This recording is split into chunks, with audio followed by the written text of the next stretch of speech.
Hello students, my name is angel और इस video के अंदर हम करने वाले हैं क्लास 6 इंग्लिश का चैप्टर नंबर 7 जो कि है फेयर प्ले।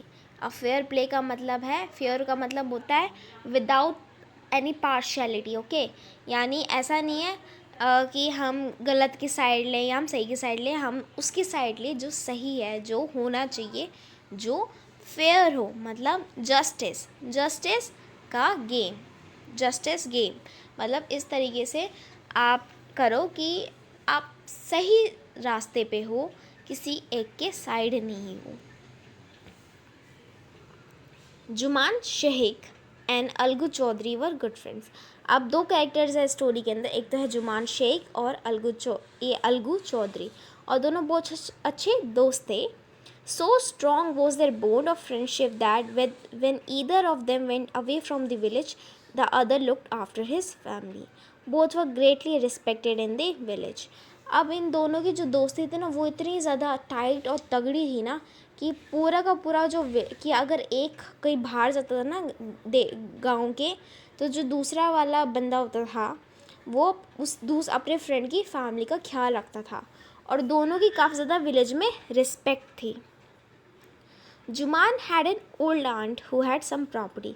अब जुमान की एक ओल्ड आंट थी जिनके पास थोड़ी प्रॉपर्टी थी।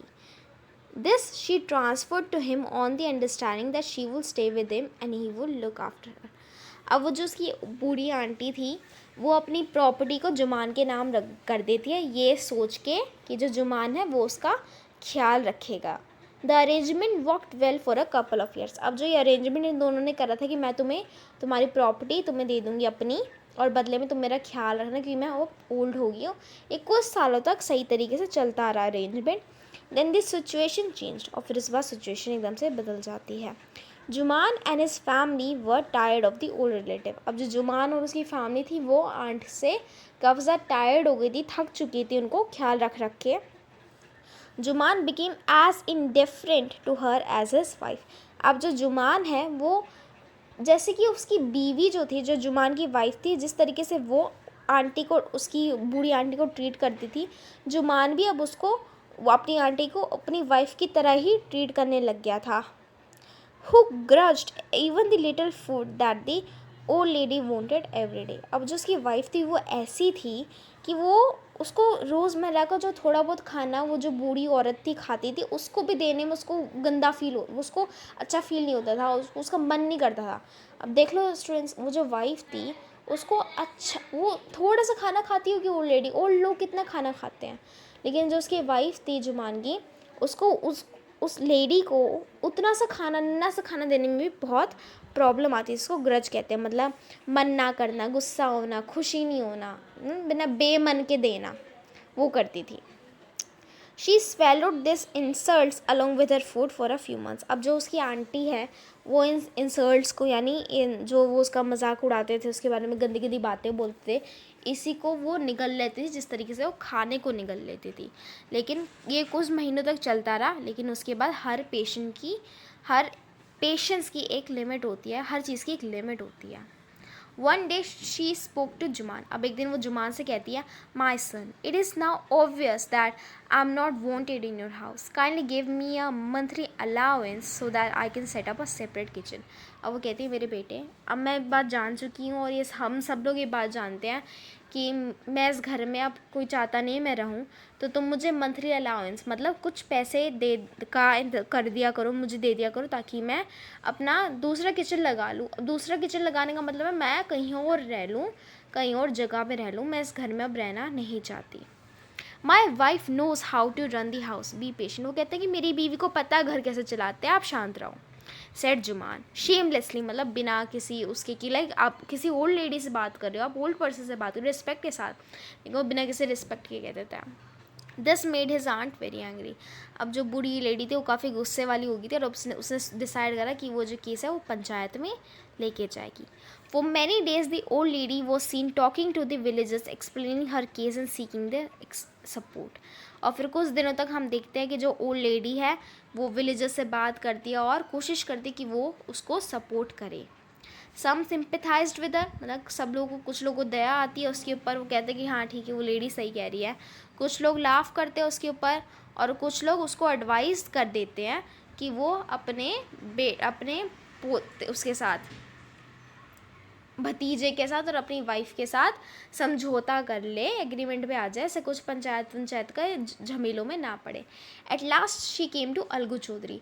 अब वो क्या करती है, वो अपने अपने उसके भतीजे के दोस्त के पास जाती है, अलगू के पास, और उससे कहती है, यू नो चाची, Jumman is my best friend, how can I go against him. लेकिन अलगू उसको कह देता है कि चाची आप जानती हो जो अलगू है, जो वो है जुमान है, वो मेरा दोस्त है बहुत अच्छा, मैं उसको कैसे उसके अगेंस्ट जा सकता हूँ। But it is right, my son, to keep mum and not say what you consider just and fair.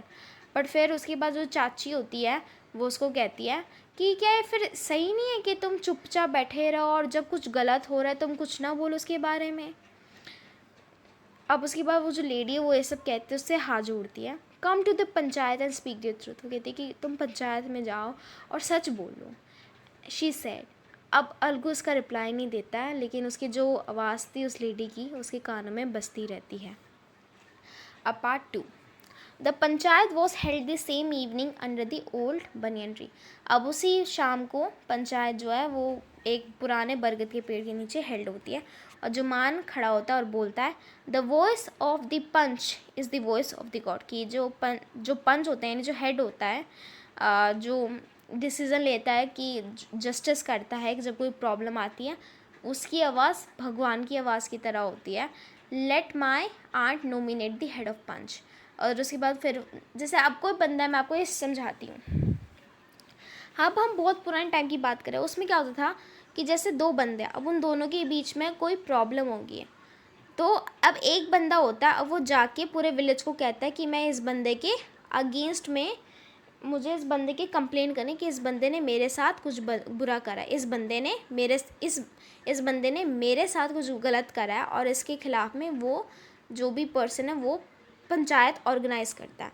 अब उसके बाद ये जो पर्सन होगा ना, ये एक बंदा चूज़ करेगा, एक 1 पर्सन चूज़ करेगा जो कि जस्ट और फेयर होगा। जस्ट और फेयर मतलब वो बंदा सारे इन दोनों की बातों को सुन के एक डिसीज़न लेगा जो सही होगा। अब जो बंदा होता है जो कंप्लेन करता है, वो होता है कि वो एक को लेता है, चुनता है कि वो मेरे लिए मेरा केस लड़ेगा इसके, और फिर मेरी बात सुनेगा और दूसरे की बात सुनेगा और फिर बताएगा कि मैं सही हूँ या नहीं हूँ। सो पुराने टाइम में इस तरीके से पंचायत लगती थी। तो वो जो जुमान है वो कहता है कि मेरी अब आंटी डिसाइड करेगी कौन सा पंच बनेगा, मतलब वो बंदा जो डिसीज़न लेगा कि फ़ाइनल हमारी बातें सुनने की क्या होना चाहिए। The panch knows neither friend nor enemy, what do you say to Algu Chaudhary. अब उसके बाद वो लेडी कहती है कि मैंने जो मेरे लिए जो केस लड़ेगा, ये मेरी बातें सुनेगा और तुम्हारी बात सुनेगा और डिसाइड करेगा वो कौन है, वो है अलगू चौधरी। क्योंकि जो पंच होता है, मतलब जो डिसीज़न लेता है, वो ना दोस्त होता है ना वो दुश्मन होता है। फ़ाइन। अब वो जुमान कहता है कि ठीक है, लेकिन अंदर ही अंदर जुमान खुश हो रहा होता है कि यार उसकी चाची ने तो उसका दोस्त ही ले लिया। अब उसको वो अंदर से अंदर खुश हो रहा था कि यार मेरा दोस्त तो मेरी साइड लेगा। चाची, you are aware of my friendship with Jumman. अब इस बार जो अलगू होता है वो कहता है चाची को कि चाची आप जानते हो यार मेरी दोस्ती अलगू के साथ। फिर वह चाची को कहती है, आई नो दैट, मुझे पता है, but I also know that you will not kill your conscious for the sake of friendship.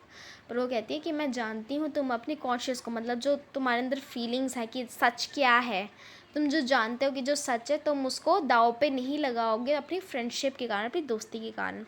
God lives in the heart of the panch. और कहते हैं कि जो भगवान है वो पंच के दिल में बसता है और वो उसकी आवाज़ है भगवान की। और फिर इस बार जो लेडी है वो स्टार्ट करती है अपना केस एक्सप्लेन करना। जुमान, अलगू कहता है, you and I are old friends, your aunt is as dear to me as you, and now I am the punch. You and your aunt are equal before me. What do you have to say in defense?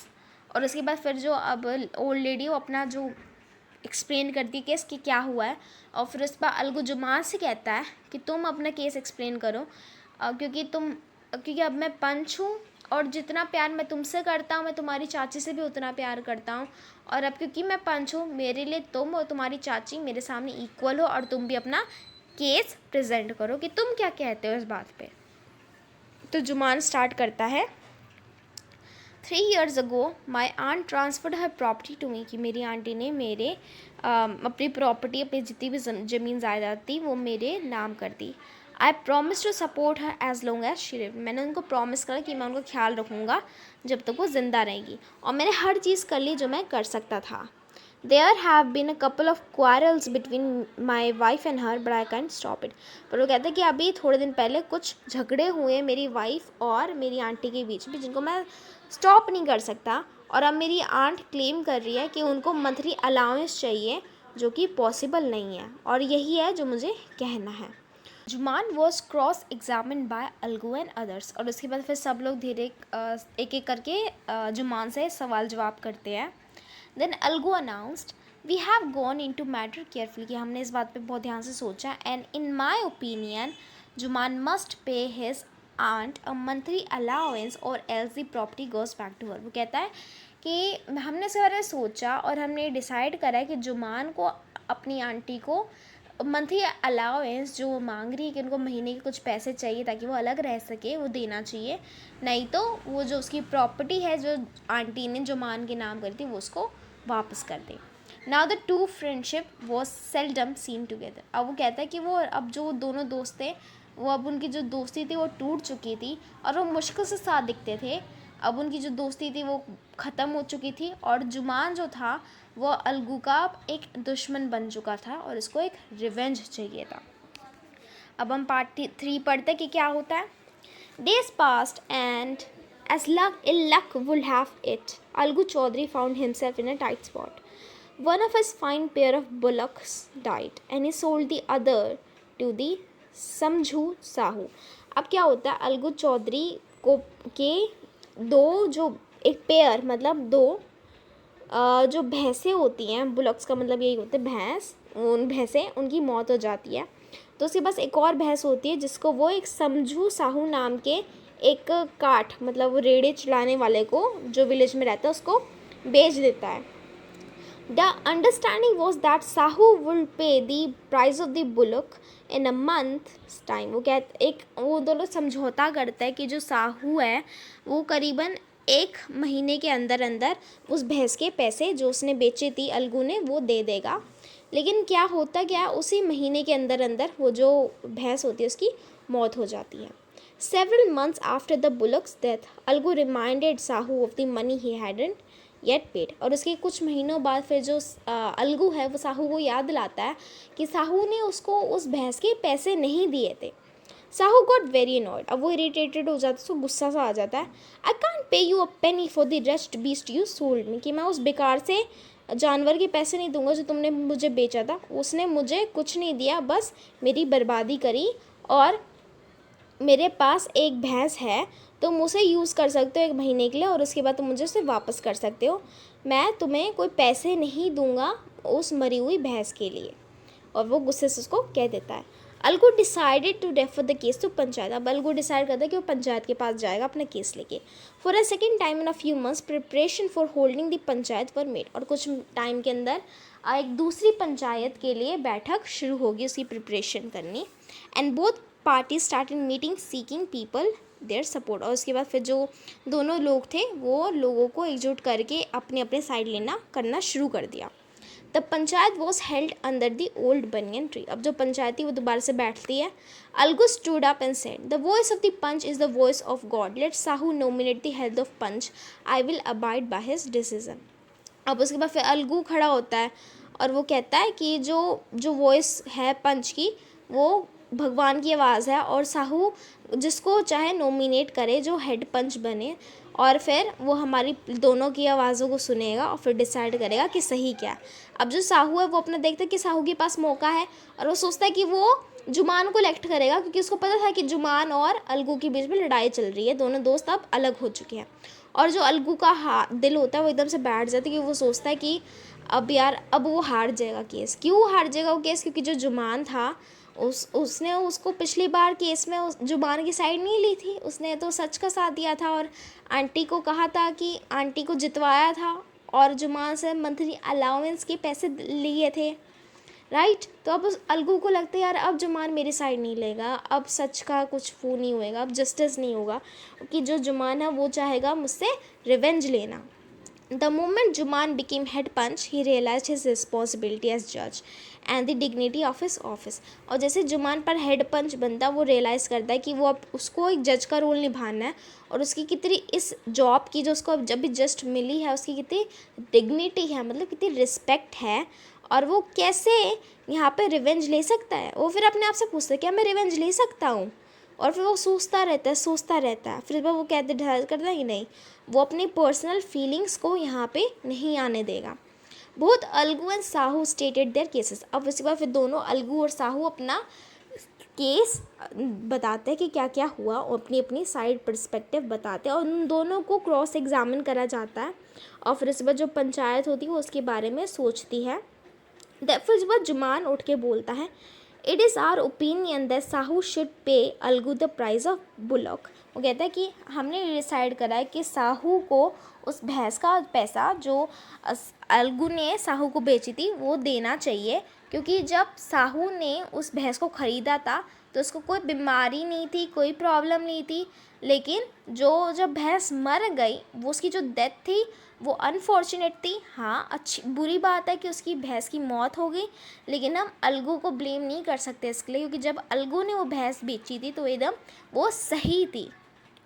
Okay, तो एकदम से अलगू जो होता है वो अपनी feelings को contain नहीं कर पाता, वो एकदम से एक शॉक हो जाता है सुन के कि जुमान ने उसकी साइड लिया, और वो एकदम से खड़े होकर बोल जाता है, victory to the panchayat, this is justice, God lives in the voice of the panch. फिर उस पर वो कहता है कि हाँ, जय हो पंचायत की, यही जस्टिस है, और जो गॉड है वो सच में जो पंच है उसके दिल में रहता है, और जो गॉड है वो पंच की वॉइस है।